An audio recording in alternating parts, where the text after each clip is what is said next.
I'm Marcus Thompson, 47, and until 6 months ago, I believed I was losing my mind. The memory lapses started after my car accident, or so I thought. Missing meetings, forgetting conversations, waking up disoriented in my own home. My wife, Sarah, suggested I see a specialist.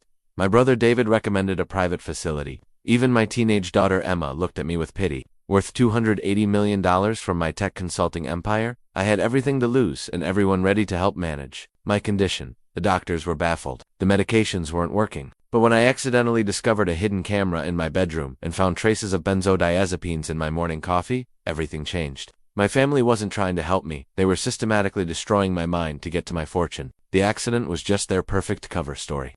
If you've ever felt betrayed by those closest to you, you'll understand what happened next. Just 6 months earlier, my life had been everything I'd worked 25 years to build. Thompson Consulting had grown from a one-man operation in my garage to a tech empire serving Fortune 500 companies across 3 continents. The irony wasn't lost on I'd built my fortune helping other businesses solve their most complex problems. Yet I'd missed the conspiracy brewing in my own home. Sarah and I had what everyone called the perfect marriage. 18 years together, and she'd been my anchor through the grueling early days when I survived on coffee and determination. She'd quit her marketing job when Emma was born, dedicating herself to creating the kind of home I'd never had growing up. Our Westchester estate was her masterpiece, 12 acres of manicured gardens, a pool house that cost more than most people's homes, and every luxury money could buy. Emma was our pride and joy. At 17, she had Sarah's striking features, and my analytical mind, top of her class at Thornfield Academy, early admission to Stanford already secured. She played violin like an angel and spoke 3 languages fluently. Sometimes I'd catch her looking at me, with this expression I couldn't quite read, like she wanted to tell me something but couldn't find the words. My brother David had always been the charming one in our family. 2 years younger, he'd coasted on good looks and easy conversation while I buried myself in code and business plans. His restaurant ventures had failed spectacularly over the years, leaving him financially dependent on my success. Not that I minded, family was family, and I'd made more money than 3 generations could spend. The accident happened on a Tuesday evening in November. I was driving home from a client dinner when a delivery truck ran a red light. The impact was minor, just enough to deploy the airbags and leave me with a headache. The other driver was apologetic. Insurance handled everything smoothly, and I went home thinking I'd dodged a bullet. That's when the medical records would later show my first documented memory episode, except I don't remember having any memory problems that night. What I remember is Sarah being unusually attentive, bringing me tea and pain medication, insisting I rest for a few days. Dr. Brennan would later point to this as the beginning of my rapid cognitive decline. Looking back now, I realize the timing was too perfect. The accident gave them the ideal cover story: head trauma, post-concussion syndrome, early onset dementia triggered by brain injury. Who would question a man's failing memory after a car crash? Who would suspect his loving family of anything but concern and devotion? The memory lapses started small. Misplacing my keys, forgetting the name of a longtime client during a conference call, walking into rooms and wondering why I'd come. Sarah would gently remind me, David would cover for me in meetings, and Emma would give me those worried looks. That broke my heart. They were all so helpful, so understanding, so ready to step in whenever my mind betrayed me. The intervention happened on a Sunday morning in December, orchestrated with the precision of a military operation. I'd woken up disoriented again, unsure what day it was, and found Sarah, David, and Emma waiting for me in the living room. The formal arrangement of chairs should have been my first warning. "Marcus, we need to talk," Sarah began, her voice carrying that tone she used when discussing Emma's college applications, serious, determined, loving, but firm. She wore her cream cashmere sweater, the one that made her look both vulnerable and authoritative. "We're worried about you." David nodded gravely from his position by the fireplace. He'd dressed for the occasion to his best suit, the one he wore to court dates and loan meetings. "The memory issues are getting worse. Brother, yesterday you asked me 3 times about the same client proposal. Had I?" The conversation felt familiar, like déjà vu, but I couldn't pin down the details. That was becoming disturbingly common. Emma sat curled in the corner of the sectional, her violin case beside her, as if she'd been practicing before this impromptu family meeting. She wouldn't meet my eyes, which hurt more than I wanted to admit. My daughter and I had always been close. She was the one who understood my analytical nature, who could debate business strategy over breakfast and make me laugh with her dry observations about her classmates. "Sweetheart," I said, addressing her directly, "do you think something's wrong with me?" She looked up then, and I saw tears threatening to spill over. "Daddy, you forgot my recital last week. You've never missed anything important to me before." The words hit like a physical blow. I had no memory of missing Emma's recital, no memory of her even having one, but the pain in her voice was real, and the guilt that crashed over me felt authentic too. Sarah reached into her purse and pulled out a manila folder. The sight of it made my stomach clench. Sarah only used folders for serious business. Financial documents, insurance papers, legal contracts. I've been researching specialists, she said, opening the folder with practiced efficiency. David found someone excellent. Dr. Brennan has a private practice in Manhattan. He specializes in cognitive disorders, particularly cases involving trauma-related memory loss. I can make the appointment, David offered quickly. He's booked solid, but I know someone who knows someone. We could get you in this week. The speed of it all made me dizzy, or maybe that was another symptom. Don't you think we should start with our family doctor? Maybe run some basic tests first. Dr. Peterson already said he's concerned, Sarah replied smoothly. Remember, you saw him 2 weeks ago about the headaches. He recommended a neurological consultation. I didn't remember seeing Dr. Peterson, but that seemed to be the theme of my life lately. Sarah produced another document from her power of attorney form, partially filled out in her neat handwriting. This is just a precaution, she explained, her voice gentle but insistent. In case your condition progresses and you need help managing things, financial decisions, business matters, medical choices, I want to be able to help you properly. The document felt heavy in my hands, though it was just paper. Legal language filled the pages, granting Sarah sweeping authority over my affairs. In the event of incapacity or cognitive impairment, she'd already signed her portion. All it needed was my signature and a notary's seal. This seems premature, I said, setting the papers aside. I've had some memory issues, but I'm hardly incapacitated. David stepped forward, his expression sympathetic but firm. Marcus, you tried to drive to the office last Tuesday at 3 a.m. Emma found you in the garage in your pajamas, convinced you were late for a board meeting. I stared at him, searching my memory for any trace of that incident.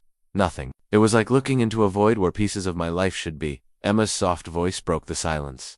I was so scared. Daddy, you didn't recognize me at first. The fear in her voice undid me. Whatever was happening to my mind, it was hurting. The people I loved most? Maybe Sarah was right. Maybe I needed help before things got worse. Dr. Brennan's office occupied the entire 15th floor of a glass tower overlooking Central Park. Everything about the space screamed expensive discretion: Italian leather furniture, original artwork, and reception staff who spoke in hushed, reverent tones. This wasn't the kind of place that took insurance. This was where Manhattan's elite came when they needed problems solved. Quietly, Sarah had insisted on accompanying me, claiming she needed to provide medical history I might forget. She sat beside me in the consultation room, her hand resting protectively on my arm while Dr. Brennan reviewed my file. He was younger than I'd expected, maybe early 40s, with the kind of confident bearing that comes from dealing with powerful, desperate people. Mr. Thompson, I've reviewed the materials your wife provided, including the incident reports and timeline of symptoms. He spoke with the authority of someone accustomed to delivering life-changing news. The pattern here is quite concerning. The cognitive tests had been humiliating. Simple tasks that should have been effortless: remembering word sequences, solving basic puzzles, recalling details from stories he'd read aloud, had left me frustrated and confused. Sarah held my hand through the worst of it, whispering encouragement. When I struggled, the good news is that we've caught this relatively early. Dr. Brennan continued, making notes in my file. The bad news is that your symptoms are consistent with early-onset Alzheimer's disease, likely accelerated by the trauma from your accident. The words hung in the air like a death sentence. Alzheimer's. At 47, I thought of my grandfather, who'd hide in a nursing home, unable to recognize his own children. How long do I have? I asked, surprised by how steady my voice sounded. With proper treatment, we can slow the progression significantly. I'm going to start you on a combination therapy: memantine for cognitive function, donepezil for memory preservation, and lorazepam for the anxiety that often accompanies this diagnosis. Sarah squeezed my hand. Whatever it takes, cost isn't an issue. Dr. Brennan smiled, the kind of smile that probably costs extra. I appreciate that, Mrs. Thompson. This particular treatment protocol is quite specialized. The medications need to be compounded specifically for each patient, and monitoring is intensive. We'll start with daily doses and adjust based on your response. He handed Sarah a bag from his private pharmacy, 3 prescription bottles with my name typed on custom labels. The pills inside looked expensive, different colors and shapes that suggested sophisticated pharmaceutical engineering. One important thing, Dr. Brennan added, his tone turning serious. These medications can cause initial confusion and disorientation as your brain adjusts. It's completely normal, but it means you shouldn't be making any major decisions for the next few months. Financial matters, business choices, legal documents, all of that should be handled by someone you trust. Sarah nodded solemnly. I've already prepared the necessary paperwork. We just need Marcus to sign when he's feeling up to it. The drive home passed in a blur of Manhattan traffic and swirling thoughts. Sarah handled everything with her usual efficiency: scheduling follow-up appointments, organizing the medication schedule, calling David to update him on the diagnosis. I sat in the passenger seat, watching the city blur past, trying to process that my life as I knew it was essentially over. "We'll get through this together," Sarah said as we pulled into our driveway. "Emma and I, David, we're all here for you. You don't have to face this alone." That night, she brought my first dose with dinner, 3 pills, with water and a gentle smile. Dr. Brennan said to take them with food to minimize side effects. The pills were bitter, leaving an analic aftertaste that lingered for hours. Within 30 minutes, the world felt wrapped in cotton. Sounds seemed distant, thoughts moved like honey, and even Sarah's voice took on a dreamlike quality. "How do you feel?" she asked, studying my face with what looked like clinical interest. "Strange," I admitted, "like everything's happening underwater." "That's normal. According to Dr. Brennan, your brain is learning to work with the medication. It should improve over the next few weeks." But as days passed, the fog only seemed to thicken. Simple conversations became monumental efforts. I'd start sentences and forget how to finish them. Names of longtime colleagues vanished from my memory mid-conversation. Even Emma began looking at me with that careful expression people reserve for the very sick or very fragile. The strangest part was how quickly everyone adapted to my new limitations. Sarah took over my email, responding to clients with apologetic explanations about my condition. David started attending board meetings in my place, claiming I'd asked him to represent my interests. Emma stopped asking me to help with her college applications, going directly to her mother instead. It was like watching my own life continue without me, as if I'd become a passenger in my own existence. And everyone was so understanding, so patient, so ready to help manage everything. I could no longer handle myself. The business transfer papers appeared on my desk on a Tuesday morning in January, nestled between the Wall Street Journal and my morning coffee. Sarah had organized them with her typical attention to detail, color-coded tabs, sticky notes marking signature lines, and a cover letter explaining everything in simple, easy-to-understand language. "It's just a precaution, darling," she said, settling into the chair across from my home office desk. She'd brought her own coffee, I noticed, though mine sat cooling as I tried to focus on the legal documents.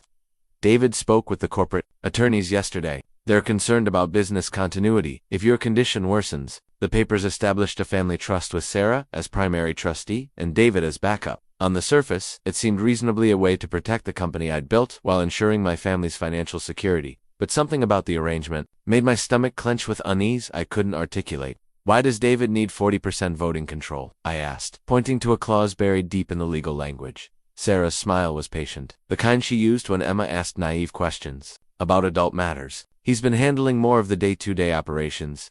The board feels more comfortable with defined leadership structure." Had David been handling operations? The memory felt slippery, like trying to hold water in cupped hands. I could picture him at board meetings, remember his voice during conference calls, but the details remained frustratingly vague. My phone buzzed with a text from James Hartwell. "My oldest client and closest business ally, Marcus, tried calling your direct line, but got voicemail. Sarah says you're taking medical leave. Call me when you can."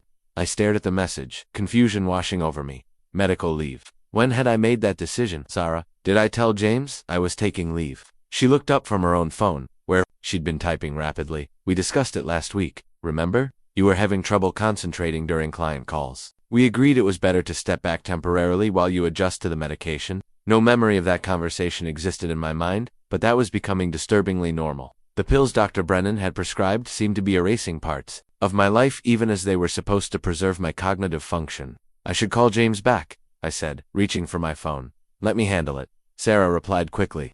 "You need to focus on your health right now. I've been coordinating with David to manage client relationships. They understand the situation." Before I could protest, Emma appeared in the doorway, violin case slung over her shoulder. She looked tired, older somehow, as if the weight of family secrets was aging her beyond her 17 years. "Dad, can I talk to you?" she asked, glancing nervously at her mother. Sarah stood immediately. "Actually, sweetheart, your father needs to review these documents this morning. Dr. Brennan said mental exertion should be limited to short periods." "It's okay," I said, setting the papers aside. "I'd like to hear about Emma's day." The look that passed between mother and daughter was charged with unspoken communication. Emma's shoulders sagged slightly, and she shook her head. "Never mind, it wasn't important. I'll see you later, Dad." She disappeared as quickly as she'd arrived, leaving me with the uncomfortable feeling that I'd missed something crucial. Sarah immediately redirected my attention back to the trust documents. "The sooner we get this handled, the better for everyone," she said, producing an expensive-looking pen from her purse. "David can start managing the transition while you focus on getting better." I signed where she indicated, my handwriting looking shaky and unfamiliar. Each signature felt like surrendering another piece of myself. But what choice did I have? The fog in my brain made complex decisions feel impossible. and everyone seemed so certain about what needed to be done. That afternoon, while Sarah attended her book club, I tried to access my business accounts from my home computer. The passwords I'd used for years were suddenly invalid. My corporate email bounced back messages saying the account didn't exist. Even my direct company phone line went straight to voicemail, with David's voice explaining he was handling all calls. Temporarily, panic began building in my chest, the first clear emotion I'd felt in weeks, through the pharmaceutical haze. I called the office main number, speaking to Rebecca, my longtime executive assistant, Mr. Thompson. Her voice carried surprise and something else spitty. "How are you feeling? Mrs. Thompson said you were taking extended medical leave. Rebecca, I need you to transfer me to the IT department. I'm having trouble accessing my accounts." There was a pause. "Sir, Mr. David asked us to redirect all your technical requests through him. He said you were having trouble with computers because of your medication." The conversation continued, but each exchange left me feeling more disconnected from my own company. Decisions were being made without my input. Clients were being managed without my knowledge, and everyone seemed to think this was perfectly normal given my condition. When Sarah returned that evening, she found me sitting in my office, staring at the trust documents I'd signed. "How was your book club?" I asked. She paused in the doorway, her expression flickering briefly before settling into concern. "We didn't have book club today, darling. I was at the doctor's office, remember? We discussed your medication adjustment this morning." No memory of that conversation existed, just like so many others. But what troubled me more was the brief expression I'd caught on her face, not confusion or worry, but something that looked almost like calculation. That night, as I lay in bed listening to Sarah's steady breathing, a terrible possibility began forming in the fog of my drugged mind. What if my family's helpfulness wasn't what it seemed? What if the people I trusted most were the ones I should fear? I found the camera by accident on a Thursday morning while searching for my reading glasses. The irony wasn't lost on me. I was looking for something to help me see clearly when I discovered the device that would reveal the truth about my family. It was hidden behind a picture frame on my dresser. So small I almost missed it. Just a black dot the size of a shirt button, positioned perfectly to capture our entire bedroom. My hands shook as I examined it, the pharmaceutical fog in my brain temporarily lifting under the shock of discovery. A wireless camera, professional grade, the kind corporate security firms use for industrial espionage. Sarah was downstairs, preparing my morning medication. I could hear her moving around the kitchen, the familiar sounds of routine I'd grown to depend on. Part of me wanted to confront her immediately, but some instinct held me back. If my family was watching me, I needed to understand why and how before revealing what I knew. I left the camera undisturbed and went downstairs for breakfast, accepting my daily pills with what I hoped looked like grateful compliance. Sarah's smile was radiant as she watched me swallow them. "Dr. Brennan called yesterday," she said, settling beside me with her own coffee. "He's pleased with your progress." The confusion episodes seemed to be stabilizing. I nodded, fighting the urge to study her face for signs of deception. "That's good to hear."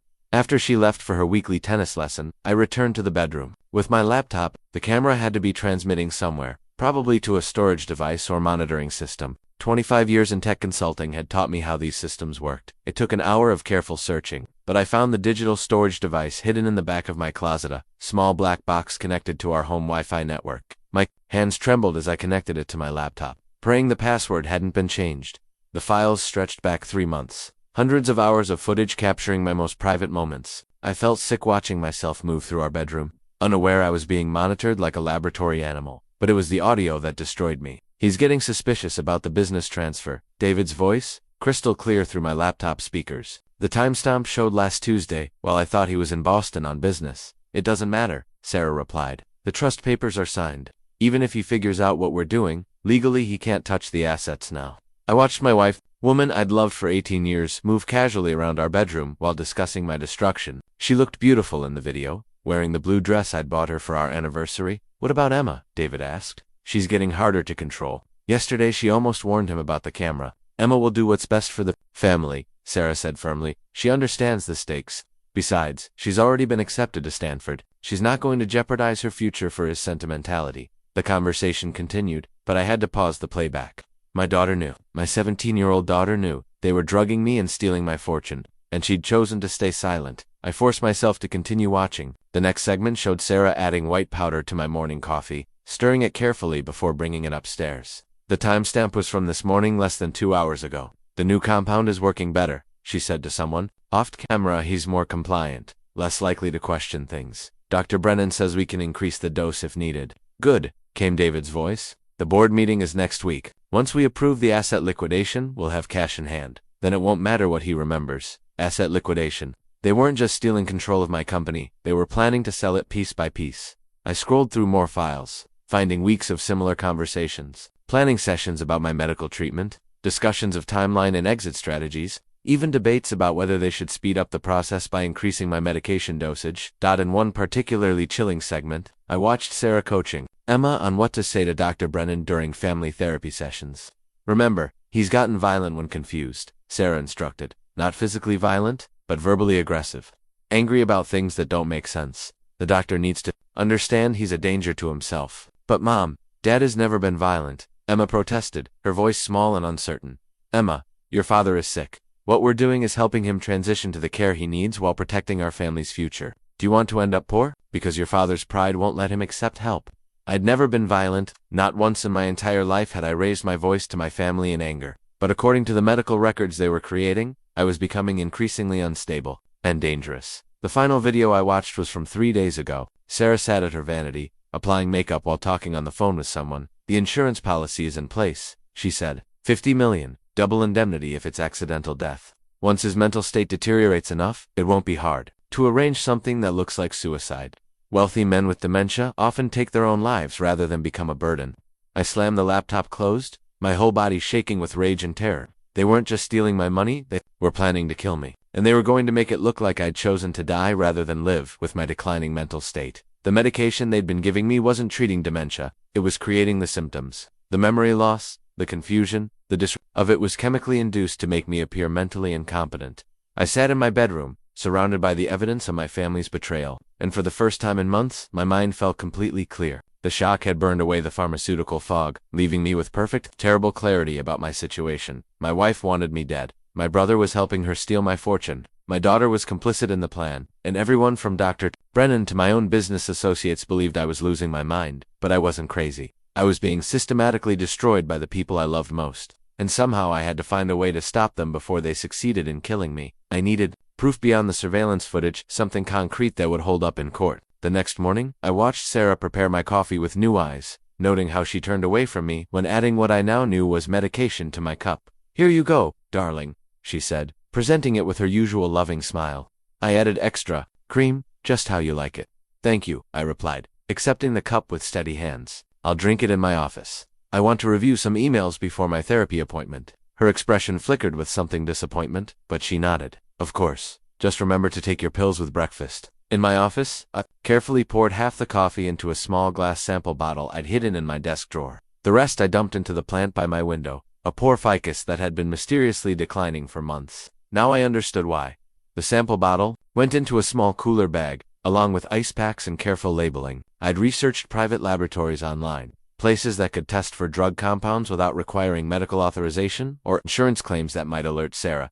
Getting out of the house required strategy. I couldn't simply announce I was leaving, not when my family believed I was mentally incompetent and shouldn't drive. Instead, I waited until Sarah left for her hair appointment, then called an Uber from my personal phone, the one David hadn't taken control of yet. Metropolitan Testing Services occupied a nondescript office building in Queens, the kind of place that handled everything from paternity tests to corporate drug screening. The technician who accepted my sample was professionally disinterested, asking no questions beyond what compounds I wanted tested for. "Benzodiazepines, barbiturates, and any psychoactive medications," I told him, paying in cash. "I need results as quickly as possible." "Rush processing is available for an additional fee," he replied. "We can have results by tomorrow afternoon." While waiting for the lab results, I drove to a different pharmacy across town and purchased a home drug testing kit. The instructions were simple enough: dip the test strip in liquid, wait for results. The coffee sample immediately showed positive for benzodiazepines, confirming what I already suspected, but I needed to understand exactly what they were giving me and how much. The surveillance footage had shown Sarah adding powder to my coffee, but there had to be other methods of delivery. The pills from Dr. Brennan were obvious suspects, but I'd been taking those for weeks and only recently started feeling more confused. Back home, I searched my bathroom and bedroom with new purpose. In the back of my medicine cabinet, behind legitimate prescriptions for blood pressure and cholesterol, I found a bottle I didn't recognize. The label read, "Lorazepam, 2 milligrams. Take as needed for anxiety," but I'd never been prescribed anxiety medication. I photographed the bottle and its contents, then researched Lorazepam online. The side effects read like a perfect description of my recent symptoms: confusion, memory problems, difficulty concentrating, drowsiness, and disorientation. In elderly patients or those with pre-existing conditions, it could cause severe cognitive impairment that mimicked dementia. The dosage was what shocked me most. According to my research, 2 milligrams was a substantial dose, typically prescribed for severe anxiety or as a surgical sedative. If Sarah was adding this to my coffee daily, plus whatever compounds Dr. Brennan was providing, I was being systematically poisoned. My phone rang, Sarah calling to check on me. "Hi, sweetheart. How are you feeling today?" Her voice carried that careful, caring tone I now recognized as performance. "A bit foggy," I lied. "I think I'll take a nap before dinner." "That's probably best. Dr. Brennan called. He wants to adjust your medication again. Apparently your recent agitation is concerning." Agitation? I'd been carefully docile for weeks, accepting everything they told me without question. Unless they meant my slight hesitation about signing documents, or my questions about business matters. What kind of adjustment? I asked. "Nothing dramatic, just a stronger dose to help with the confusion episodes. He's sending new prescriptions over this afternoon." After hanging up, I immediately called Dr. Brennan's office, claiming to be my own assistant confirming prescription details. The receptionist was happy to help, reading off a list that included increased dosages of every medication I was supposedly taking, plus 2 new compounds I'd never heard of. I researched each drug online, my horror growing with every search result. Together, the combination would create severe cognitive impairment, personality changes, and eventually complete incapacitation. The dosages were approaching levels used for chemical restraint in psychiatric facilities. The lab results arrived the next day via encrypted email. The coffee sample contained not just lorazepam, but also small amounts of diazepam and something called midazolam, powerful sedative typically used for medical procedures. The concentrations were high enough to cause significant impairment but low enough to avoid obvious overdose symptoms. I printed everything: the lab results, the drug research, photos of the mysterious prescription bottle, screenshots of the surveillance footage. The evidence was overwhelming, but I needed more than proof of drugging. I needed to understand the full scope of their plan and gather evidence of the financial crimes. That evening at dinner, I pretended to take my pills while palming them instead. Sarah watched carefully, satisfaction crossing her face when she thought I'd swallowed them. "How do you feel about Emma going to Stanford?" she asked casually, cutting her salmon with precise movements. "I'm proud of her," I replied honestly, "though I'll miss having her around." "The tuition is substantial," Sarah continued. "Even with your estate planning, we want to make sure she's financially secure." Estate planning, another euphemism for my destruction. Emma sat silently through dinner, pushing food around her plate. When our eyes met, she quickly looked away, guilt written across her young face. My daughter was suffering too, caught between loyalty to her family and knowledge of their crimes. After dinner, I excused myself to my office, claiming fatigue. Instead, I sat in the dark, planning my next moves. I had evidence of the drugging, but I needed proof of the financial crimes and the murder plot. Most importantly, I needed to protect myself while gathering more evidence. The camera in my bedroom was still recording, which meant they might notice if my behavior changed too dramatically. I had to continue appearing confused and compliant while secretly building a case that would destroy them. But first I needed to find a safe place to store the evidence, somewhere Sarah and David couldn't access or destroy. And I needed to figure out how to stop taking their drugs, without them realizing I was becoming lucid again. The next phase would be the most dangerous. Once they realized I was no longer under chemical control, they might accelerate their timeline. I'd seen the insurance policy discussions and the surveillance footage. $50 million was a powerful motivator for murder. I had to be smarter than they were, more careful, and absolutely certain of my evidence before making any moves. Because once I revealed what I knew, there would be no going back. It would be my word against theirs, and I was supposed to be the one losing his mind. The financial investigation had to be conducted in fragments.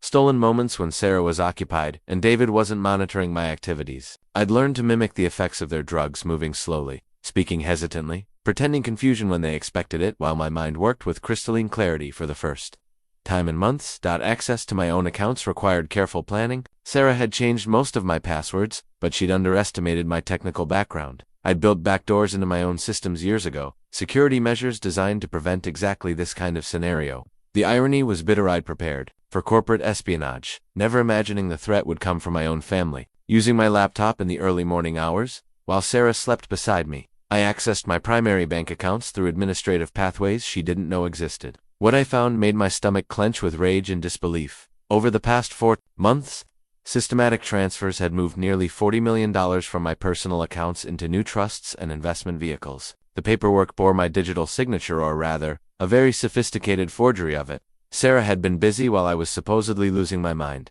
The largest transfer, completed just last week, moved my entire stock portfolio into a family trust with Sarah as sole beneficiary. $22 million in carefully curated investments, representing 15 years of strategic financial planning, now belonged to my wife. According to the trust documents, I'd voluntarily relinquished control due to cognitive decline and inability to manage complex financial matters. But the personal transfers were just the beginning.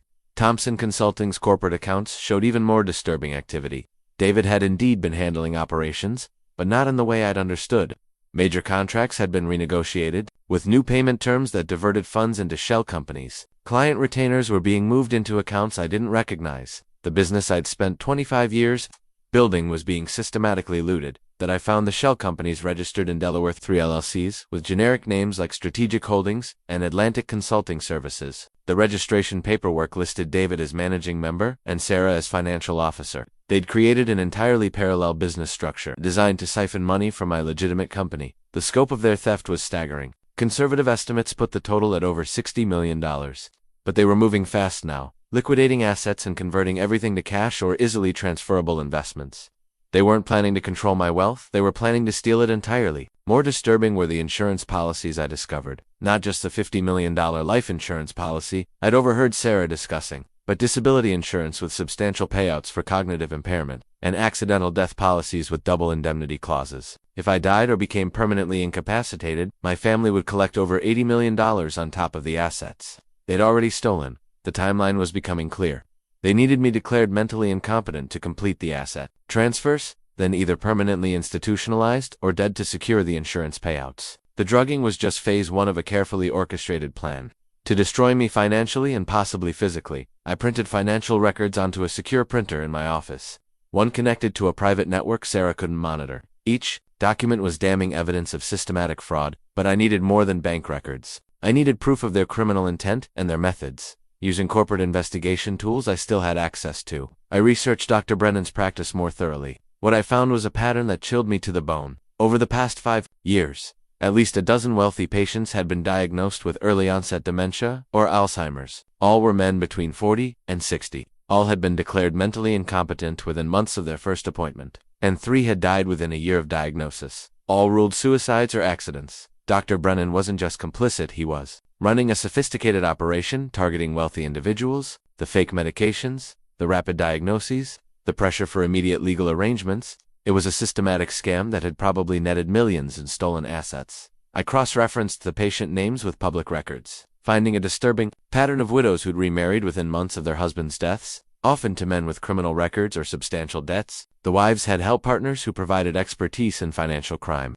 while they provided access and opportunity. My investigation revealed that David wasn't just my greedy brother, he was likely part of a larger criminal organization. His failed restaurants had been fronts for money laundering. His mysterious business trips involved meetings with other members of their network. Sarah had been carefully selected and groomed as the perfect inside accomplice. The evidence was overwhelming, but gathering it had taken risks. I'd accessed accounts and systems that would leave digital traces. If Sarah or David were monitoring my computer activity closely, they might realize I was no longer under chemical control. That suspicion proved correct when I returned to my bedroom after a long night of investigation. Sarah was awake, sitting up in bed with her arms crossed, watching me with eyes that held no warmth or love. "You've been very busy tonight," she said calmly. "Care to explain why you were accessing financial accounts at 3 in the morning?"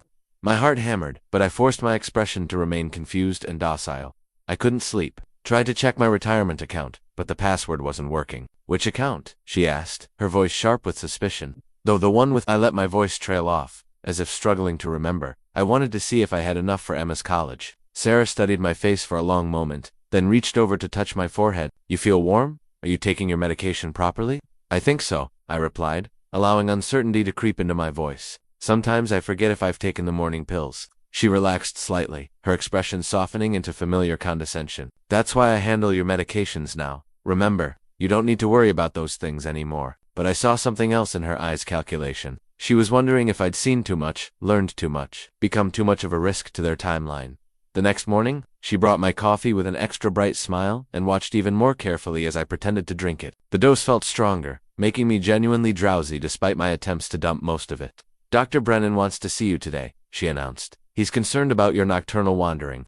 Apparently it's a sign that we need to adjust your treatment plan." Treatment plan, another euphemism for the systematic destruction of my mind and life. I agreed with appropriate meekness, but internally I was calculating my next moves. They knew I was becoming suspicious. which meant they'd accelerate their timeline. I had days, maybe hours, before they moved to the final phase of their plan. The evidence I'd gathered was substantial, but it was stored on systems they might be able to access or destroy. I needed to get everything to safety, and I needed help from someone I could trust, absolutely. The problem was, after months of isolation and systematic betrayal, I wasn't sure there was anyone left who would believe me. The life insurance policy was dated 3 months ago, just 2 weeks after my accident. Sarah's signature was elegant and confident. Mine was shaky and uncertain, the handwriting of a man whose fine motor control was being systematically destroyed by drugs. I didn't remember signing it, but that was becoming the theme of my recent life. $50 million. Double indemnity for accidental death. That meant if I died in a car crash, fell downstairs, or had any kind of accident, my family would collect $100 million. Combined with the assets they'd already transferred, it would make them extraordinarily wealthy. But as I stared at the policy documents I'd found in Sarah's filing cabinet, memories began surfacing, fragments of conversations and incidents that took on sinister new meaning. I remembered now how poor my family had been before my success. Sarah came from old money that had long since evaporated, leaving her with expensive tastes and no means to support them. When we met, she was working at a marketing firm, sharing a studio apartment with 2 roommates, driving a car held together with duct tape and prayers. David's history was even more troubling. My younger brother had always been charming but irresponsible, floating from failed venture to failed venture while accumulating debt and making enemies. His restaurants hadn't just failed, they'd been investigated for health violations, labor disputes, and suspicious insurance claims. One had burned down under circumstances that were never fully explained. Now, I understood why David had been so eager to help with my medical situation. He didn't just need money, he needed to disappear from creditors and possibly law enforcement. My wealth wasn't just attractive to him, it was his lifeline. Emma's involvement was the most heartbreaking piece of the puzzle. My brilliant, sensitive daughter had been groomed for this role since childhood. Sarah had always emphasized the importance of family loyalty, of protecting what was ours, of making smart choices about our future. Emma's early admission to Stanford wasn't just academic achievement, it was leverage, a future that depended on maintaining the family's financial position. I remembered conversations now that I'd dismissed as typical teenage anxiety about college costs. Emma asking if we could afford Stanford, if my business was stable, whether she should consider state schools instead. I'd reassured her that money was no object, never realizing she was being taught to see my wealth as her security. The timing of their plan revealed careful coordination. Sarah had begun laying groundwork months before my accident, researching cognitive disorders and establishing relationships with specialists like Dr. Brennan. David had started inserting himself into my business operations, claiming he wanted to learn more about my work. Even Emma had begun asking detailed questions about my company, structure and financial arrangements. The accident hadn't triggered their plan. It had provided the perfect opportunity to accelerate something already in motion. I found more evidence in Sarah's private papers, hidden in a box behind her seasonal clothes, credit card statements showing charges for medical equipment, surveillance devices, and chemical compounds ordered from overseas suppliers. Travel records revealing trips to meet with Dr. Brennan before my first appointment, email printouts discussing timeline acceleration and risk management. Most damning was a handwritten letter from David, dated 6 months ago. Sarah, the window is closing. My creditors are getting aggressive, and the federal investigation is heating up. We need to move within the year, or I'll have to disappear entirely. Marcus trusts you completely, and Emma will do what you tell her. The Brennan contact is solid. He's done this before with great success. The accident was perfect timing. Let's not waste this opportunity. Federal investigation. David wasn't just in debt, he was apparently under criminal investigation for his previous business activities. My wealth wasn't just attractive to him, it was his escape route from prosecution. The letter continued with chilling details about their strategy. The key is maintaining the appearance of loving family members caring for a sick relative. Document everything: his confusion, his poor decisions, his inability to manage affairs. Build a medical record that supports cognitive decline. The insurance policies need to be in place before any final moves, and we need Emma fully committed to the story. Final moves. They were planning my death from the beginning. I photographed everything, my hands shaking with rage and betrayal. These people had shared my home, eaten my food, accepted my love and generosity while plotting my destruction. Emma's hugs, Sarah's kisses, David's brotherly advice, all of it had been performance. Manipulation designed to keep me trusting and vulnerable. But Emma was different. In the surveillance footage, I'd seen her reluctance, her guilt, her attempts to warn me. She was 17 years old, trapped between loyalty to her mother and horror at what they were doing.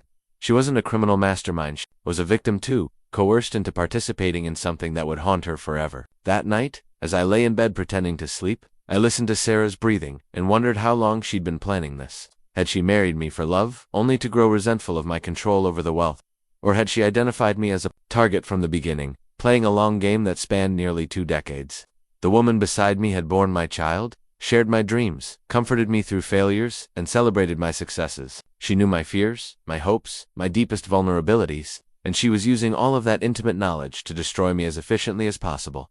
I thought about confronting her directly, demanding explanations and apologies. But the surveillance footage had made their intentions clear. They were prepared to kill me if necessary. Sarah had researched methods for making murder look like suicide or accident. She'd studied the psychology of wealthy men with cognitive decline, learning how to create believable scenarios for my destruction. Direct confrontation would only accelerate their timeline. Instead, I needed to build an ironclad case that would expose not just their theft, but their planned murder. I needed evidence that would be impossible to deny or dismiss. Proof that would destroy them as thoroughly as they'd planned to destroy me. But first, I had to survive long enough to gather that evidence. And with each passing day, as my pretended compliance with their drugs became harder to maintain, I realized time was running out faster than I'd hoped. The voice recorder was smaller than a thumb drive, with enough memory to capture hours of conversation in crystal clear quality. I'd ordered it online using a prepaid credit card, having it delivered to a private mailbox across town that Sarah didn't know about. Every precaution felt necessary now that I understood the scope of their operation. Installing my own surveillance system required careful timing and technical expertise, while Sarah attended her weekly charity luncheon. Ironic, given her current criminal activities, I placed microcameras in strategic locations throughout our home: the living room where they held their planning sessions, the kitchen where Sarah prepared my drugged coffee, David's temporary bedroom where he made his phone calls. Unlike their amateur setup, focused solely on monitoring me, my system was designed to capture evidence of criminal conspiracy. High-definition video, encrypted storage, automatic backup to secure cloud servers they couldn't access or destroy. The private investigator I contacted was a former FBI agent named Patricia Chen, recommended by online forums for her expertise in financial crimes and family fraud cases. Our meeting took place in a coffee shop downtown, far from anywhere my family might accidentally encounter us. Your situation is more common than you'd think, she said after reviewing the initial evidence I'd gathered. Elder abuse often involves family members, and the financial crimes can be sophisticated. But the scale of this operation, the medical fraud, the systematic drugging, the insurance fraud, this is organized criminal activity. She examined the photos of my drugged coffee, the forged financial documents, the surveillance footage screenshots I'd printed. Her expression grew darker with each piece of evidence. Dr. Brennan is the key, she continued. If he's running similar schemes with other wealthy patients, there will be a pattern. Medical licenses leave paper trails. Insurance claims create records. We need to build a case that shows this isn't isolated incidents but systematic fraud. Patricia's investigation into Dr. Brennan revealed connections to at least 6 other suspicious cases over the past 3 years. Wealthy men diagnosed with rapid onset dementia, quick deterioration, and convenient deaths that triggered substantial insurance payouts. The widows had all remarried within months, often to men with criminal backgrounds. It's a sophisticated operation, Patricia explained during our second meeting. They identify wealthy targets through social connections, charity events, business networks, country clubs. The wives are recruited or groomed to provide inside access. The brother or close friend provides expertise in financial crimes. Dr. Brennan provides medical cover for the drugging and legal incompetence declarations. The evidence against my family was mounting, but Patricia warned that capturing them in active conspiracy would require patience and careful documentation. Right now, they could claim the financial transfers were legitimate estate planning that you agreed to while competent, she said. We need recordings of them discussing the drugging, the fraud, and especially any mentions of accelerating the timeline or eliminating you permanently. That evening, I activated my new recording system and waited. Sarah and David had grown comfortable in their success, confident that my drugged compliance meant they could speak freely in my presence. They were about to learn that was a dangerous assumption. The opportunity came during dinner, when Emma excused herself to study, and Sarah brought out wine to celebrate David's latest business success, which I now knew meant another successful asset transfer from my accounts. The Brennan situation is getting complicated, David said once Emma was upstairs. He wants to accelerate your timeline. Apparently the federal investigation into his practice is closer than we thought. Sarah's fork paused halfway to her mouth. How much closer? Weeks? Maybe days. If they seize his records before we're finished, this whole thing could unravel. He's recommending we move to the final phase immediately. That's too fast, Sarah replied, her voice tight with stress. Marcus is still too alert sometimes. Yesterday he asked specific questions about the business transfers. If we move too quickly, it might look suspicious. David leaned forward, his expression intense. Sarah, if Brennan gets arrested, he'll cooperate with prosecutors to reduce his sentence. That means our names, our methods, everything. We need Marcus gone before that happens. Gone. They were discussing my murder with the casual tone most people used for vacation planning. What about Emma? Sarah asked. She's already struggling with guilt. If something happens to Marcus now, Emma will adapt, David interrupted. She's 17, not 7. She understands that sometimes difficult choices have to be made for family survival. Besides, once she's at Stanford with unlimited access to trust fund money, she'll be grateful we had the courage to do what was necessary. I forced myself to continue eating, to maintain the appearance of drug-induced docility while my family planned my death. The recording device in my shirt pocket captured every word, every casual discussion of murder and fraud. Sarah sipped her wine thoughtfully. The insurance policies are all in place. The medical records show progressive deterioration. If we staged it properly, suicide would be believable. Wealthy man facing dementia. Diagnosis chooses to end his life rather than become a burden. Brennan has contacts who can provide the right drugs, David added. Something that mimics a heart attack but won't show up in routine autopsy. Combined with the existing prescription medications in his system, it would look like accidental overdose or intentional suicide. They continued planning my death over dessert, discussing logistics with the efficiency of experienced criminals. Sarah had researched the timing after Emma left for Stanford, while she was traveling for a charity event that would provide an alibi. David would discover my body, calling 911 with appropriate grief and shock. The key is making sure there's no evidence of our involvement, Sarah emphasized. Marcus has been documented as increasingly depressed about his condition. His business is failing, his memory is deteriorating, his family relationships are strained. Suicide becomes the logical choice for someone facing that future. When Emma returned from her room to say goodnight, the conversation immediately shifted to cheerful discussion of her college plans. My daughter kissed my forehead, her eyes bright with affection and trust, unaware that her mother and uncle had just finished planning her father's murder. Later that night, as Sarah slept beside me, I uploaded the evening's recordings to secure servers Patricia had arranged. The evidence was now ironclad clear audio of them discussing drugging, fraud, and premeditated murder. But knowing they planned to kill me within days meant I had to accelerate my own timeline. Patricia had warned that revealing the truth too early might prompt them to abandon their plan and disappear with the stolen assets. But waiting too long might result in my death before justice could be served. I had perhaps 48 hours to gather final evidence, secure my safety, and spring the trap that would destroy them as completely as they'd planned to destroy me. The next phase would be the most dangerous, stopping their plan, while making sure they couldn't escape consequences for what they'd already done. But first, I needed to have a conversation with Emma. My daughter deserved a chance to step away from this conspiracy before it destroyed her future along with everyone else. Single quotes as Dr. Brennan's patient files were easier to access than I'd expected. Patricia Chen had contacts in the medical community who raised questions about his unusual patient demographics: wealthy men between 40 and 60, all diagnosed with rapid onset cognitive decline, all requiring immediate asset protection. Measures, a former colleague at the state medical board, provided the crucial breakthrough. Dr. Brennan's practice had been flagged for unusual prescription patterns and suspicious insurance claims, but the investigation had stalled due to his powerful connections and the complexity of proving medical fraud. Look at this pattern, Patricia said, spreading printouts across the table in our secure meeting location. 37 patients over 5 years, all fitting the same profile. Average time from first appointment to legal incompetence declaration, 6 weeks. Average time from incompetence to death, 8 months. The files revealed a sophisticated criminal network that stretched far beyond my family. Dr. Brennan was the medical centerpiece, but he worked with a team of accomplices, lawyers who specialized in rapid estate planning, financial advisors who recommended protective asset transfers, and even funeral directors who ensured cremation happened quickly to prevent thorough autopsies. Your wife and brother aren't masterminds, Patricia continued. They're recruited assets, brought into an existing operation. Sarah probably met her handler at one of those charity events she attends. Someone identified your wealth, your family, structure, your vulnerabilities, and then approached her with the opportunity. The revelation was both shocking and oddly relieving.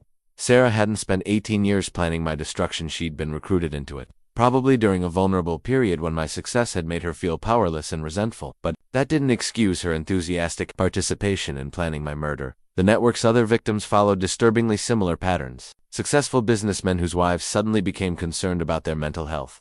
Brothers or close friends who stepped in to help manage affairs. Rapid diagnoses from Dr. Brennan, followed by systematic asset stripping and eventual death. The beauty of the scheme is its plausibility, Patricia explained. Early onset dementia does affect men in their 40s and 50s. Families do need to make difficult financial decisions when facing cognitive decline. Dr. Brennan provides legitimate medical cover while his accomplices handle the criminal aspects. I studied the faces in the files, men who looked like me, successful and confident in their final photographs, before the systematic destruction began. Their widows had collected millions in insurance payouts, remarried quickly, and moved on to new lives built on murder and fraud. How many got away with it? I asked. All of them, until now, Patricia replied grimly. The deaths looked natural, or the financial transfers appeared legitimate. The families seemed genuinely grieving. Without someone like you gathering evidence from the inside, proving the conspiracy would be nearly impossible. That afternoon, I received an urgent call from Dr. Brennan's office, requesting an immediate appointment for medication adjustment due to concerning behavioral changes. Sarah had apparently reported my recent alertness and growing questions about my treatment. I agreed to the appointment, but this time I was prepared. Hidden recording devices, Patricia's surveillance team in position, and emergency contacts, ready to intervene if the situation became dangerous. Dr. Brennan's office felt different this time, more clinical, less welcoming. The receptionist watched me with obvious concern, as if I might become violent or unpredictable. They'd been coached to see me as unstable, dangerous, requiring careful management. Marcus, your wife is very concerned about your recent agitation, Dr. Brennan said, reviewing my file with theatrical concern. She reports that you've been accessing financial accounts inappropriately, making accusations against family members, showing signs of paranoia and aggression. Paranoia, aggression, the perfect justification for increased medication, or even involuntary commitment. I've been feeling more confused lately, I replied, playing the role they expected. Sometimes I can't remember conversations or decisions I supposedly made. That's exactly what we're seeing in your test results, he said, showing me charts that bore no resemblance to any tests I remembered taking. The cognitive decline is accelerating. We need to adjust your medication significantly, possibly consider more intensive treatment options. Intensive treatment, code for which would complete my isolation and give them unlimited access to complete the asset transfers. What kind of treatment? I asked. There's an excellent private facility in upstate New York, he said, producing glossy brochures, specialized care for executives and professionals facing cognitive challenges. Your family would be able to visit regularly, but you'd have round-the-clock medical supervision. The facility looked beautiful in the photographs, like a luxury resort rather than a medical prison. But I recognized it now from Patricia's research. 3 of Dr. Brennan's previous patients had been transferred there shortly before their deaths. How long would I need to stay? I asked. That depends on your response to treatment, he replied smoothly. Some patients show remarkable improvement with the right environment and medication regimen. Others find the peace and security so beneficial that they choose to make it their permanent home. Permanent home, another euphemism for death. He handed me a new prescription bag, heavier than usual. I'm increasing your current medications and adding to new compounds that should help with the agitation and paranoia. It's crucial that you take these exactly as prescribed. Skipping doses could be dangerous. The bottles contained pills I'd never seen before, different colors, shapes, and markings.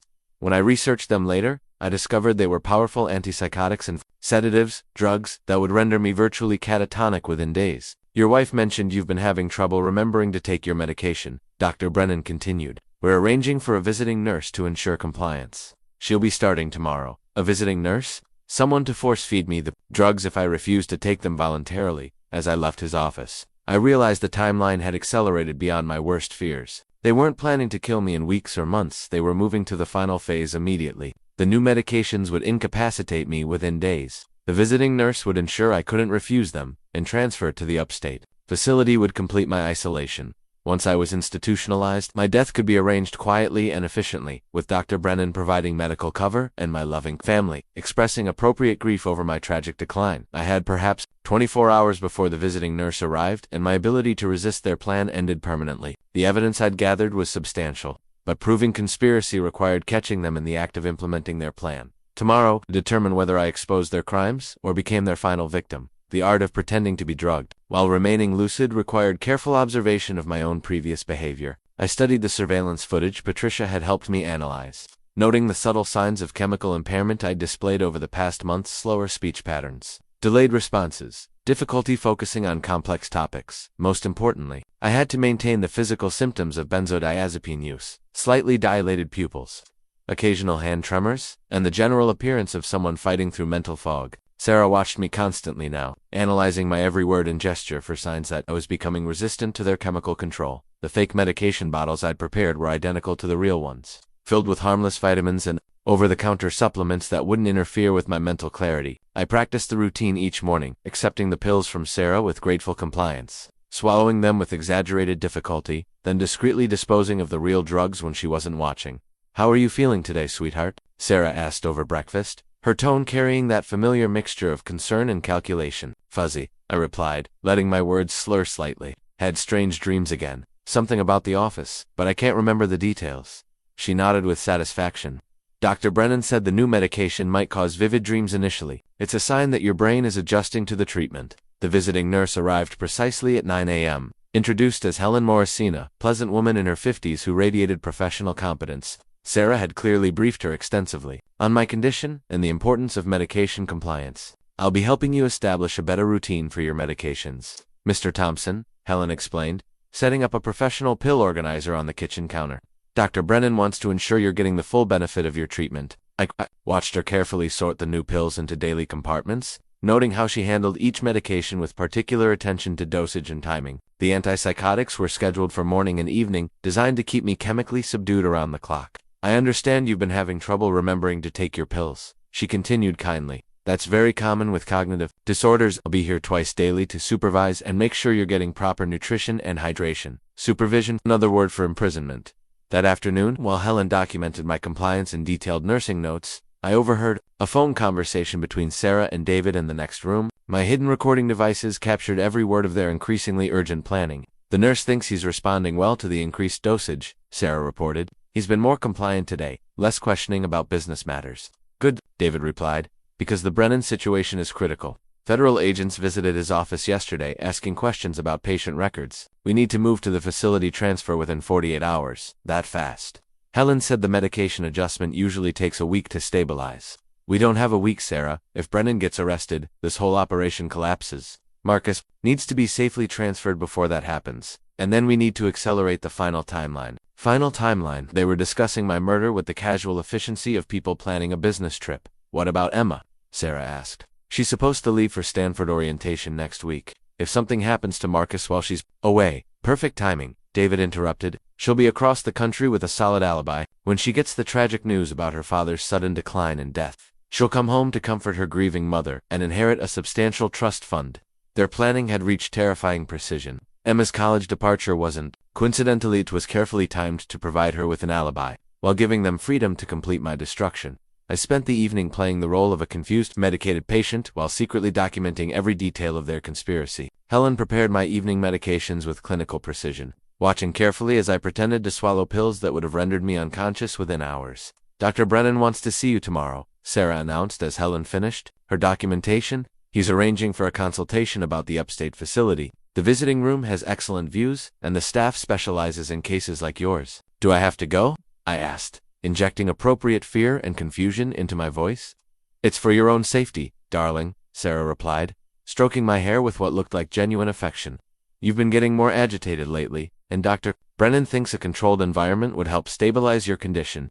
That night, as Sarah slept beside me, I activated my secure communication system and sent Patricia all the recordings from the day. The evidence was now overwhelmingly clear. Documentation of their plan to institutionalize me, their timeline for completing the asset theft, and their preparations for my eventual murder. But knowing their plan and stopping it were different challenges, entirely. Once they transferred me to the upstate facility, I would be completely isolated from outside help. The visiting nurse would ensure I couldn't refuse medications. Dr. Brennan would have medical authority to justify any treatment he deemed necessary. I had less than 24 hours to spring the trap I'd been preparing. The legal documents were ready, the evidence was secure, and law enforcement was positioned to intervene. But timing would be critical. Move too early, and they might escape with the stolen assets. Wait too long and I might not survive to see justice served. The next morning would determine whether months of careful planning and desperate survival would result in their destruction or mine. Emma knocked softly on my bedroom door as I was preparing for what might be my final performance. Dad, can I talk to you for a minute? Her voice carried something different, urgency, maybe even desperation. As she entered the room, I saw tears threatening to spill from her eyes. Sweetheart, what's wrong? I know what they're doing to you, she whispered, glancing nervously toward the hallway. And I can't let it happen anymore. Emma closed the bedroom door carefully behind her, then sank into the chair by my window. In the morning light, she looked younger than her 17 years, a frightened child carrying an adult's burden of guilt and knowledge. I've been keeping a diary, she said, pulling a leather journal from her backpack. Everything they made me do, everything I saw, everything I knew, was wrong but couldn't stop.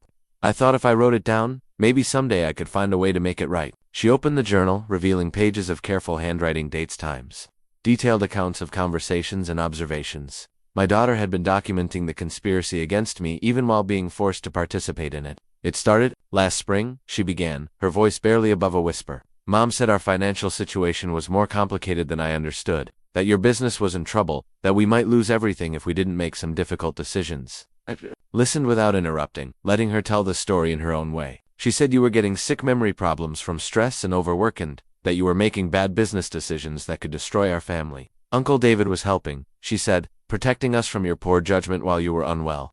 The manipulation was subtle and sophisticated. Sarah had presented herself as the responsible adult, protecting the family from my declining competence, rather than the criminal systematically destroying my mind and stealing my wealth. At first, it seemed like you really were having problems, Emma continued, tears beginning to flow. You'd forget conversations, miss appointments, ask the same questions repeatedly. I was scared you were really sick. When did you start to suspect something else was happening?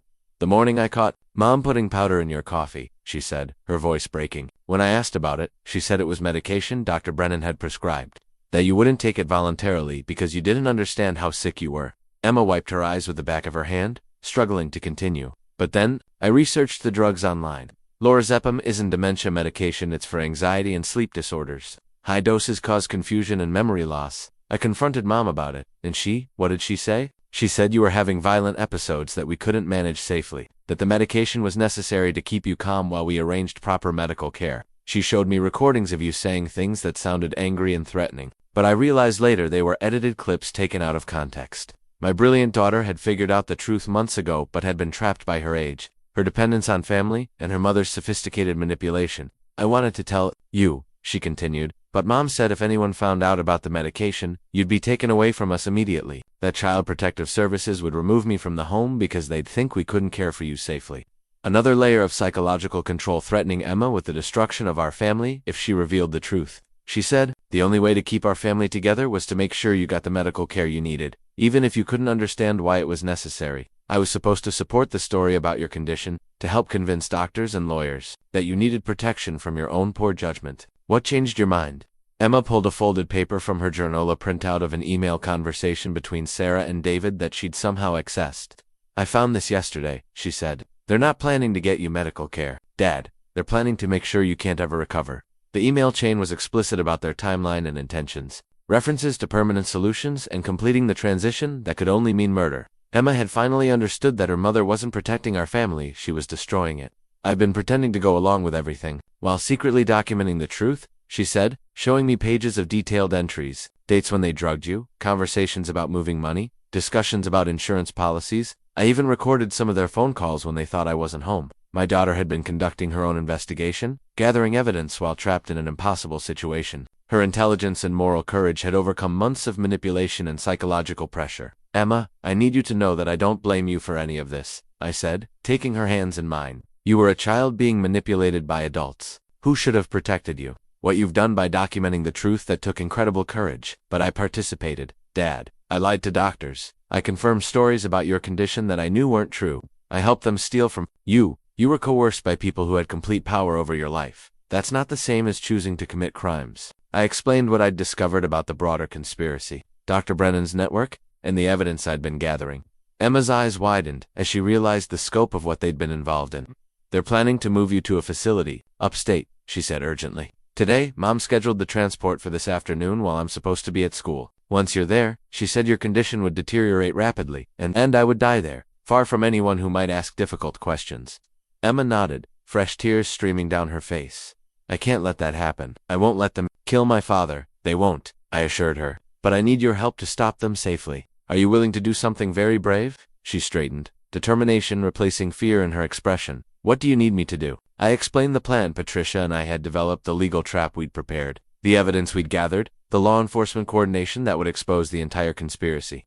Emma's role would be crucial but dangerous. You'll need to act normally this morning, I told her. Go to school as planned, but be ready to leave immediately when I call you. By tonight, this will all be over.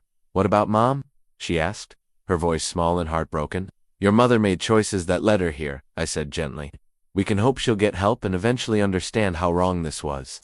But right now, we have to focus on stopping her before she destroys more lives. Emma hugged me tightly, clinging like the frightened child she still was despite everything she'd endured. I love you, Dad. I'm sorry I couldn't find a way to stop this sooner. You found a way to document the truth and warn me when it mattered most, I replied. That's exactly what I needed you to do. As she prepared to leave for school, Emma turned back one final time. After today, will things ever be normal again? I considered the question carefully. Our family had been destroyed by betrayal and criminal conspiracy. Sarah would likely face serious prison time. David would be prosecuted for fraud and attempted murder. Emma would need therapy to process the trauma of what she'd experienced. Things will be different, I said honestly, but we'll build something new and better, based on truth instead of lies, and we'll do it together. After Emma left, I prepared for the most dangerous day of my life. The final confrontation that would either destroy my family's criminal conspiracy or result in my death. Patricia Chen's law enforcement contacts moved with precision once we provided the evidence. Federal agents specializing in medical fraud, financial crimes, and elder abuse had been coordinating for weeks, waiting for the perfect moment to strike. The key is simultaneous action, Patricia explained during our final briefing. Dr. Brennan's office, the upstate facility, your home, and David's residence all need to be secured at the same time. If any part of their network gets warning, they'll destroy evidence and disappear. My attorney, Robert Kellerman, had prepared emergency legal documents that would freeze all assets, revoke the fraudulent power of attorney agreements, and establish temporary restraining orders against Sarah and David. The paperwork was extensive, but necessary to prevent them from accessing stolen funds during the investigation. The restraining orders will prohibit them from contacting you, entering your property, or accessing any financial accounts, Robert explained. We're also filing for emergency guardianship protection, which will override any previous medical determinations about your competency. The irony was bitter. After months of being declared mentally incompetent by criminals, I needed legal protection to prove my mental competence to legitimate authorities.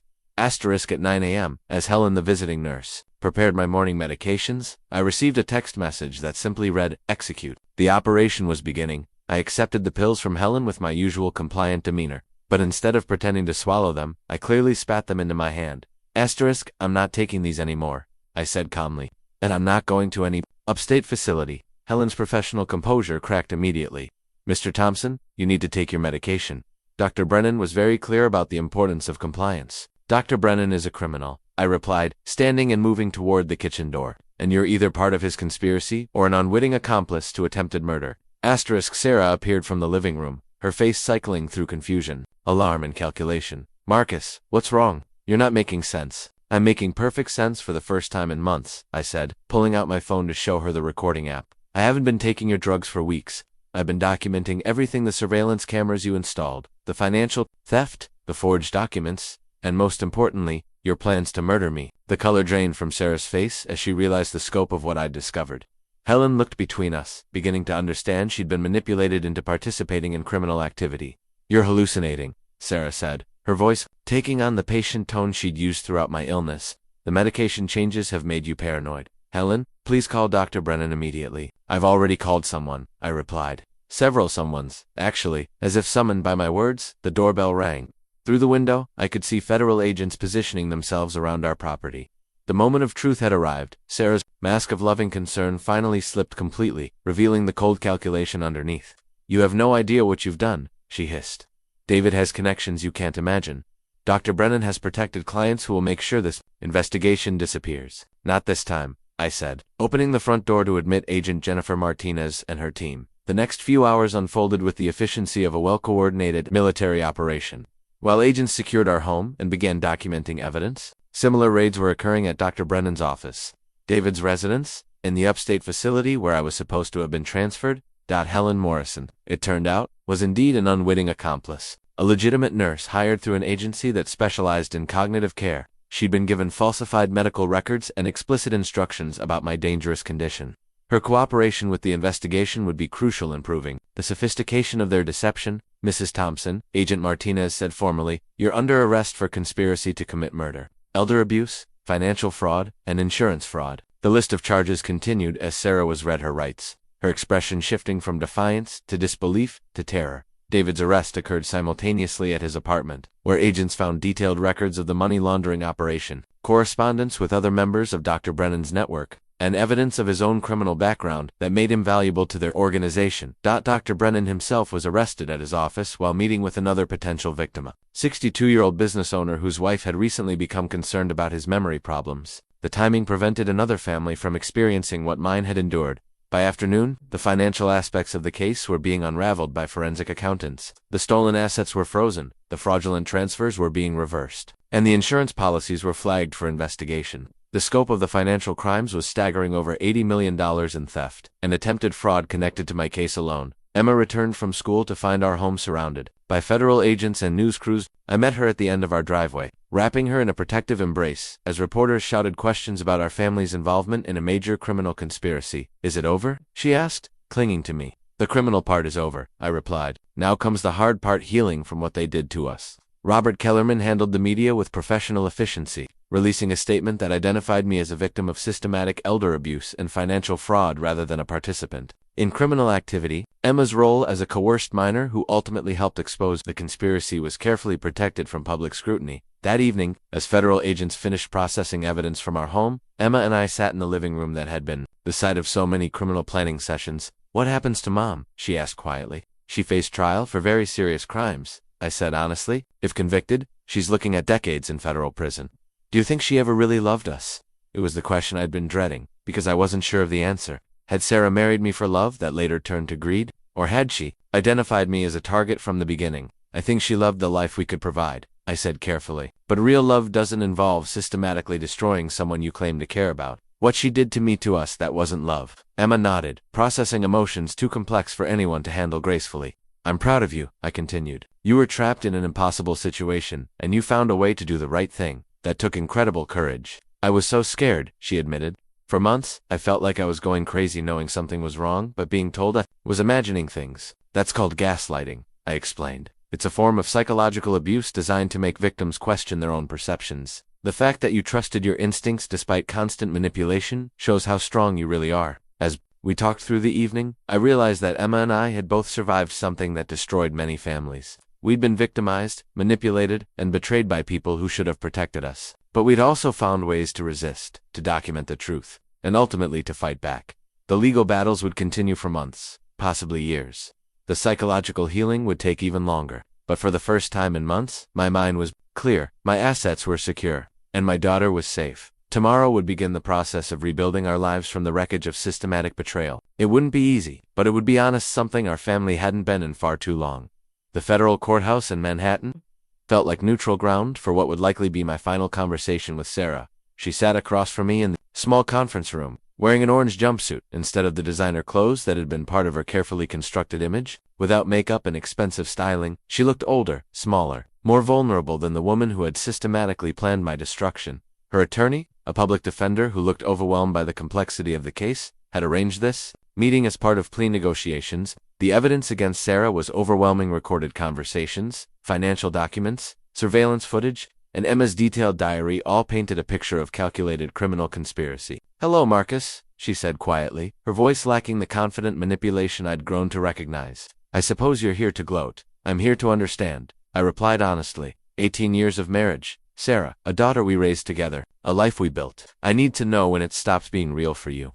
She looked down at her hands, still elegant despite the circumstances. "It was always real, in its way. I did love you, Marcus, but love doesn't pay for private schools or country club memberships or the kind of life I thought we deserved. We had money, more than most people see in a lifetime." "We had your money," she corrected, looking up with a flash of the old resentment. "Everything was in your name, controlled by your decisions, dependent on your continued success. I was just a passenger in my own life." The honesty was jarring after months of lies and manipulation. "So you decided to take control by destroying me." "I decided to protect my future," she said.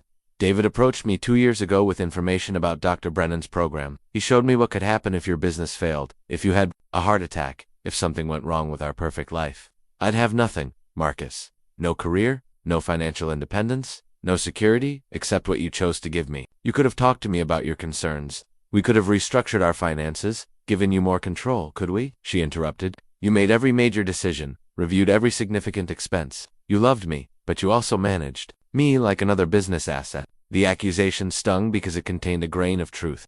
I had controlled our financial life completely, making decisions about investments, purchases, and planning without always consulting her as an equal partner. "That doesn't justify attempted murder, Sarah." Her composure cracked slightly. "It wasn't supposed to go that far. The original plan was just to establish your incompetence, transfer some assets for security, and let you live comfortably in managed care. But then David's situation became desperate, and Dr. Brennan said the federal investigation was closing in. So you decided killing me was easier than risking exposure." I decided protecting Emma's future was more important than your pride, she snapped, showing a flash of the cold calculation I'd seen in the surveillance footage. She deserves better than watching her father deteriorate into dementia, better than financial insecurity if your business collapsed. Emma deserves better than watching her mother commit murder for money. Sarah flinched as if I'd struck her. She understands someday. When she's older, when she faces her own difficult choices, she'll understand that sometimes you have to be strong enough to do terrible things for the people you love. She already understands, I said. She understands that what you did was wrong, criminal, and devastating to everyone who trusted you. She also understands that real love doesn't involve destroying the people you claim to protect. For the first time in our conversation, Sarah looked genuinely shaken. What did you tell her about me? I told her the truth, that you made choices that led to serious consequences, and that she wasn't responsible for your actions or their results. Does she hate me? The question carried genuine pain, the first authentic emotion I'd heard from her since the arrests began. She's heartbroken, confused, and angry, but she doesn't hate you, she hates what you did. Sarah's attorney cleared his throat, reminding us that the conversation was being recorded and could be used in legal proceedings. But Sarah seemed beyond caring about additional incrimination. The prosecution is offering a plea bargain, he said reluctantly. 25 years in federal prison in exchange for full cooperation with the investigation into Dr. Brennan's network. 20 years. Sarah would be in her 70s when released, and Emma would be in her 40s. A lifetime of consequences for choices made in greed and desperation. What happens if you don't take the plea? I asked.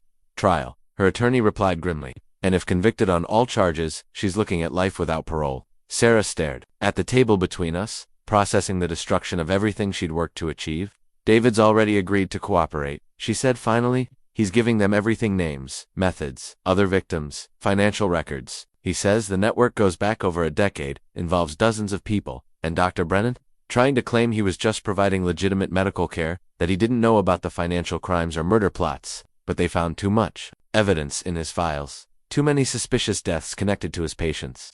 The scope of the criminal enterprise was staggering.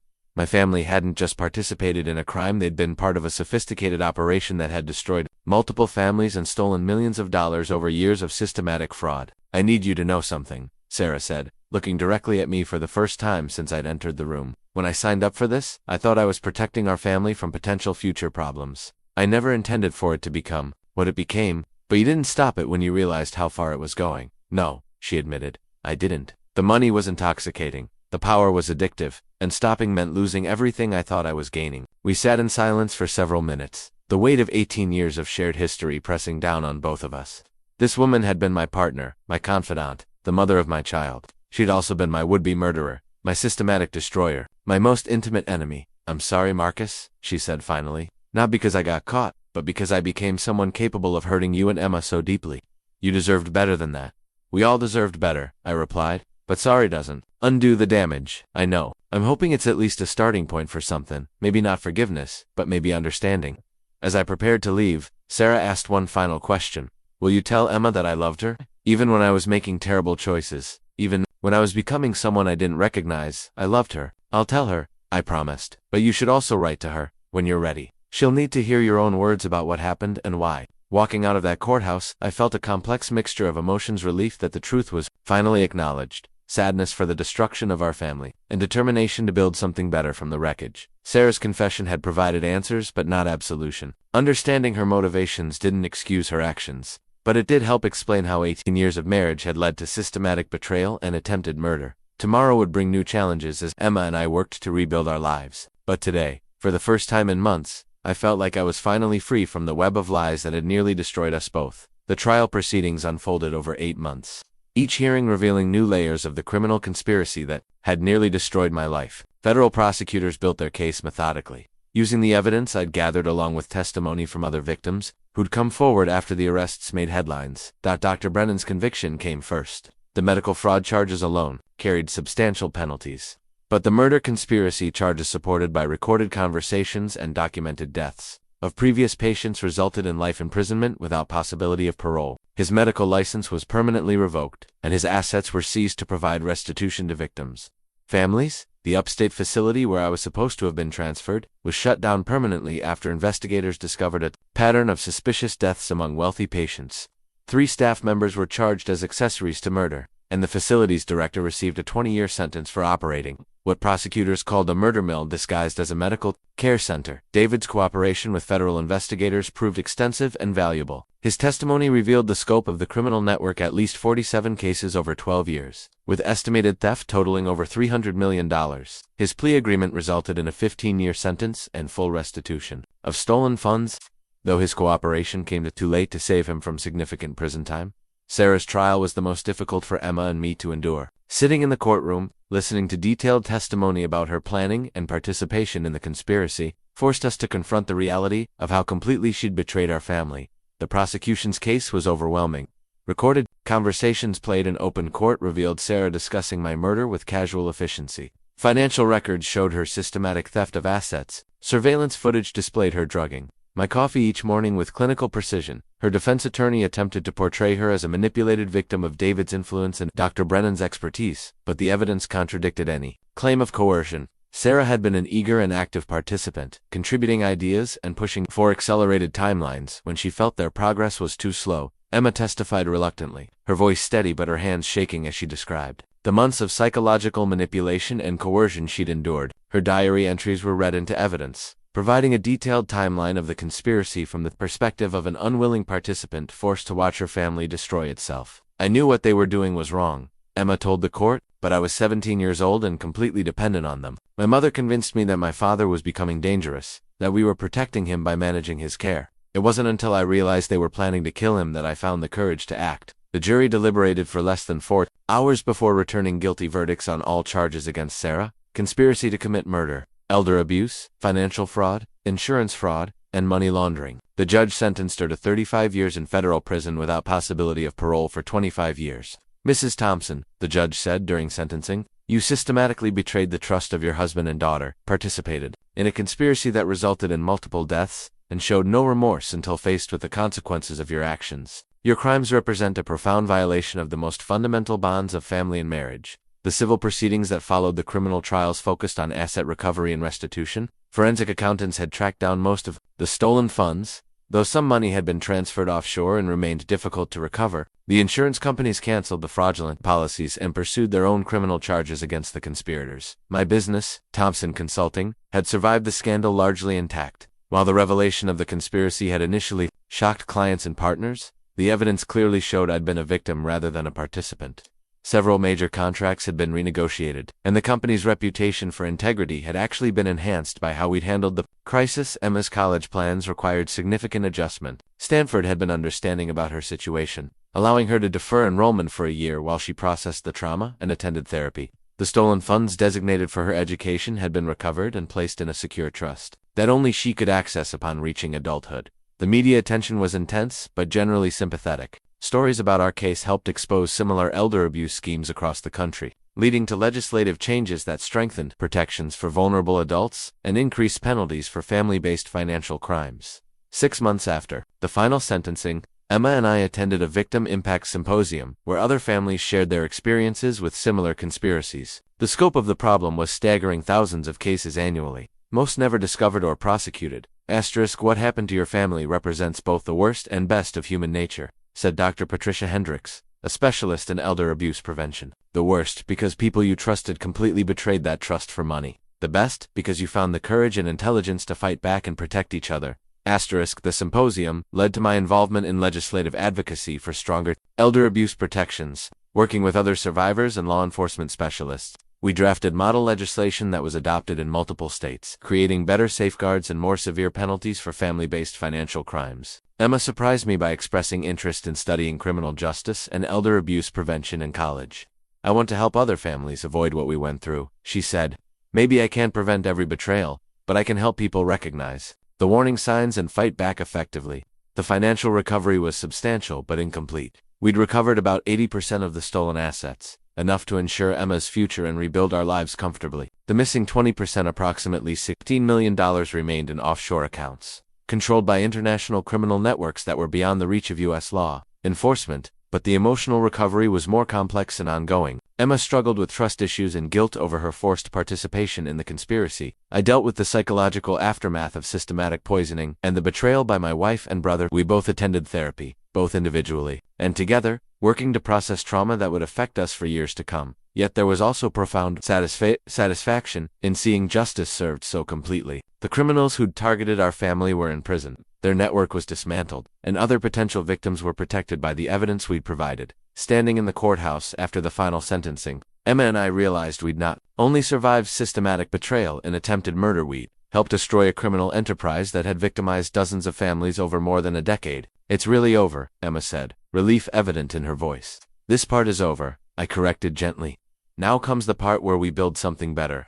The father-daughter contract Emma and I wrote together wasn't legally binding, but it became the foundation for rebuilding our relationship after everything we'd endured. We worked on it during family therapy sessions, each clause representing a commitment to honesty, respect, and mutual support. I promise to tell you the truth, even when it's difficult or uncomfortable. Read the first line, written in Emma's careful handwriting. I promise to ask for help when I need it, instead of trying to handle everything alone.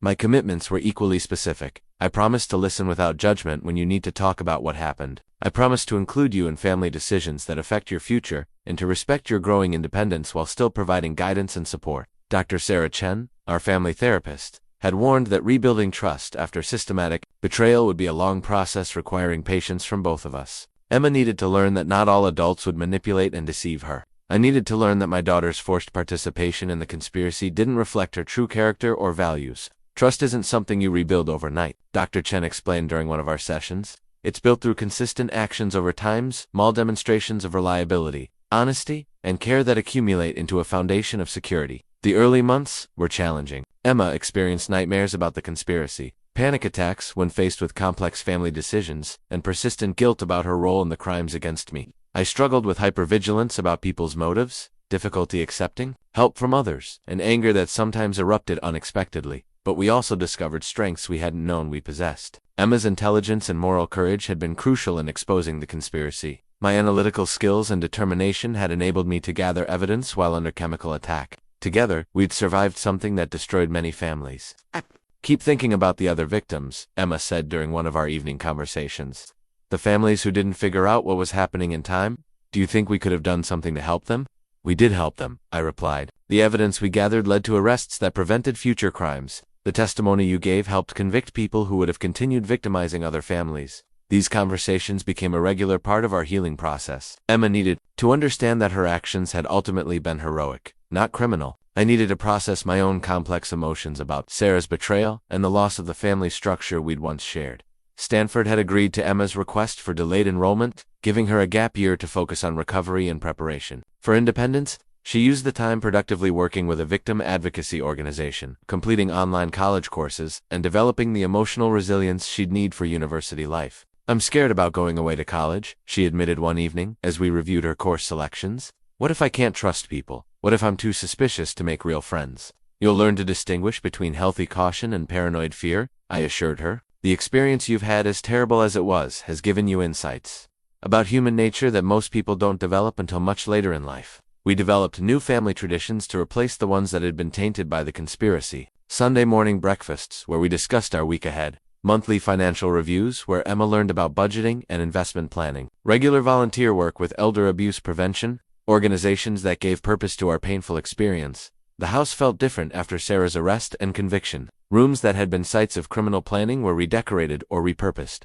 entirely. The bedroom where surveillance cameras had recorded our most private moments became my home office. The kitchen where Sarah had drugged my coffee each morning was renovated completely. Emma chose to keep her own room largely unchanged, but she removed the photographs that included her mother and uncle. I need some time before I can look at pictures of them, she explained. Maybe someday I'll be able to remember the good times without thinking about what they were planning. The relationship between Emma and Sarah remained complex and painful. Sarah had written several letters from prison, attempting to explain her actions and express remorse for the damage she'd caused. Emma read them all, but hadn't yet chosen to respond. I understand why she did what she did, Emma said after reading the latest letter. I don't forgive her for it, but I understand the financial pressures and resentments that led to her choices. That doesn't make it acceptable, but it makes it comprehensible. This mature perspective impressed our therapist and demonstrated Emma's remarkable emotional intelligence. She was learning to hold complex, sometimes contradictory feelings about her mother love and anger, understanding and condemnation, grief for what was lost and relief that the truth had been revealed. My own relationship with Emma deepened as we worked through our shared trauma. The conspiracy had revealed aspects of both our characters that might never have emerged under normal circumstances. Emma's courage and moral strength, my determination and protective instincts, our mutual commitment to truth and justice. You know what I realized? Emma said one evening as we walked through the gardens Sarah had once maintained so carefully. They thought they were manipulating us, but we were stronger than they understood. You never really lost your mind, and I never really believed their lies completely. We protected each other. I agreed, even when we didn't fully understand what was happening. We found ways to resist and document the truth. As Emma's departure for Stanford approached, we both acknowledged that our relationship had evolved into something neither of us had expected. We weren't just father and daughter anymore. We were partners in survival, co-conspirators in our own family's healing. I'm going to miss you, she said as we finished packing her belongings for college, but I'm also excited to start fresh somewhere new, where people don't know our story unless I choose to tell them.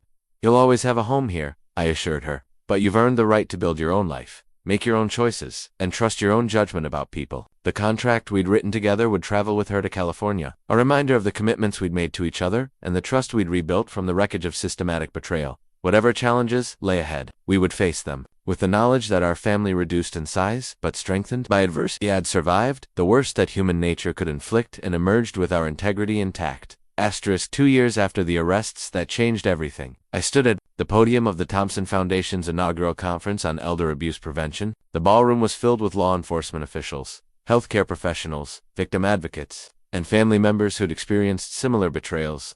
Emma sat in the front row, home from Stanford for winter break, her face beaming with pride. The Thompson Foundation exists because my family survived something that destroys many others, I began, looking out at the audience of people committed to protecting vulnerable adults. We learned that financial elder abuse often comes from those closest to us, the people we trust most completely. But we also learned that with courage, intelligence, and community support, it's possible to fight back and rebuild. The foundation had grown from a personal mission into a national resource. We funded research into detection methods, supported legislative advocacy for stronger protections, and provided emergency assistance to families facing similar crises. The work gave meaning to our painful experience and helped ensure that other families might avoid what we'd endured. Emma had chosen to major in criminology and psychology at Stanford, focusing her studies on family-based financial crimes. Her research papers on victim psychology and resistance strategies had already been published in academic journals, contributing to the growing body of knowledge about elder abuse prevention.